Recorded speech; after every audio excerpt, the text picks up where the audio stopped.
Welcome to Cupid's Logic, where love meets predictive intelligence. We decode attraction, conflict, attachment, and compatibility, so you can know if it will last before you commit. Welcome to Cupid's Logic. I am your host, Craig Pruitt, and today we are diving into something most people only learn the hard way. What happens when two people who love each other meet the structural stress of having children? Picture this. Partners who agreed on dinner, vacations, weekend plans, and then, after the baby arrives, an impossible fight about who gets up at 3:30 a.m. and whether schedules or instincts should win. That's the cost of not previewing parenting early. I want to give you a practical offer, a 10-minute action-first preview you can run across 30 days. It's not a verdict, it's a data set you can use. You'll leave with a clear plan, the 3 axes that predict friction, 5 scored questions you can answer now, and 3 short simulations to run this month. Sound useful?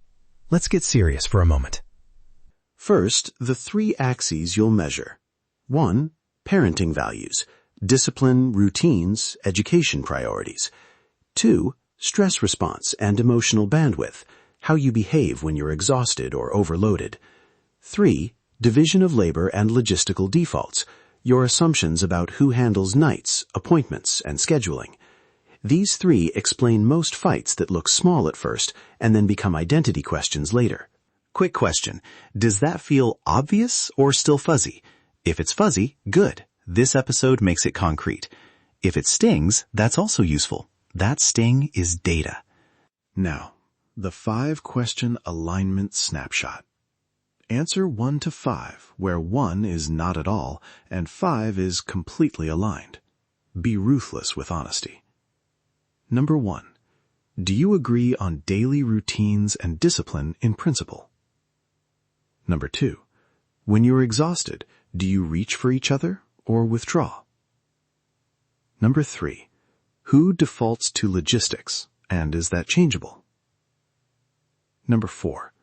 How do you feel about asking family or paid help? Number 5. How comfortable are you discussing financial trade-offs for child-rearing? Tally the average.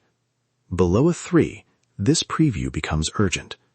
Above a 4, still run it, now as a stress test. All right, the heart of the episode. Run 3 short, repeatable scenarios this month. Keep them bounded and clear. Scenario 1. An overnight stress test. Schedule it on day 7 of your month. Mark it on the calendar now. Trade shifts so one partner does the late night and the other the morning. That night, take a pen or your notes app and track 3 things. Who wakes, who decides, and what you say to each other afterward. Don't analyze in the moment. Collect data. Scenario 2. A diverging routine week. Each partner leads 2 weekdays with their ideal child routine. One day prioritize structure. One day prioritize flexibility. Compare sleep, mood, logistics, and partner responses. Keep notes on which child outcomes actually differ and which disagreements were about values, not results. That distinction matters. Scenario 3. A financial or childcare decision role play. Pick a real upcoming choice, hiring daytime care, one partner reducing hours, or paying for a class, and negotiate it in 30 minutes. Set a timer. Each person writes their top 3 priorities and their non-negotiables before you speak. Then trade offers. This is a rehearsal for stress, not a final decision. Safety rules before you begin. Agree a pause phrase and a debrief opener you can copy and paste. Use this pause phrase exactly. I'm feeling overwhelmed. Can we pause and revisit in 24 hours? Use this debrief opener. Let's map what happened. Who did what and why? If feelings spike, use the phrase, step away, and return with curiosity. That keeps testing from turning into a fight. Let's translate attachment and personality into parenting behaviors so you can recognize patterns. Anxious attachment often looks like repeated checking, needing reassurance, and pushing for strict routines to reduce worry. Avoidant folks may withdraw or throw energy into work to cope.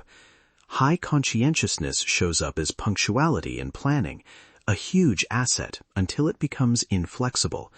Lower agreeableness can read as bluntness that erodes emotional safety. The preview reveals whether these tendencies are manageable or structural. Here's a precise instruction you can use during the overnight test. On the morning after, spend 5 minutes each for a debrief. Use the debrief opener and then answer 3 micro-questions aloud. What felt hard? What surprised us? And what one small change would help next time? Keep language neutral. This 5-minute habit turns raw emotion into actionable notes. What are real red flags? Persistent denial of partner stress, zero compromise stances on division of labor, and rigid beliefs about right parenting that refuse negotiation. Green flags, quick apologies, willingness to test your partner's small experiment for 2 weeks, and a habit of joint problem solving instead of blaming. Forecast rule. If a behavior is unchangeable under mild stress in the preview, it will get worse under real parenting stress. If it adapts here, it likely adapts later. A quick vignette to make this tangible. A couple scored low on the stress axis. During the overnight test, one partner went silent and the other tightened control around schedules. Instead of blaming sleep, they used the pause phrase. They agreed on a shared night plan and a 2-week experiment. One partner took the morning shift 3 times a week, while the other handled appointments. Small changes, but consistent. 3 months later, they said the preview saved them from a slow, corrosive split. That can be you. If your preview surfaces gaps, do these 3 things. 1. Name the pattern with neutral language. I notice when nights are long, you withdraw. 2. Ask for one small, time-limited experiment, a 3-night swap or scheduled help. 3. Build procedural agreements. Who handles night calls, how to split appointments, and a financial buffer for childcare. If conflicts persist, bring in a coach or therapist before making life-altering decisions. Quick checklist you can act on right now. 1. Take the 5-question alignment score and be honest. 2. Schedule the overnight test on day 7 and commit to logging the 3 reactions. Who wakes, who decides, what you say afterward. 3. Run a diverging routine week. 4. Role-play the financial decision for 30 minutes. 5. Agree to the pause phrase and a 24-hour debrief rule. Experiment for 2 weeks before labeling a behavior fixed. Are you ready for the truth?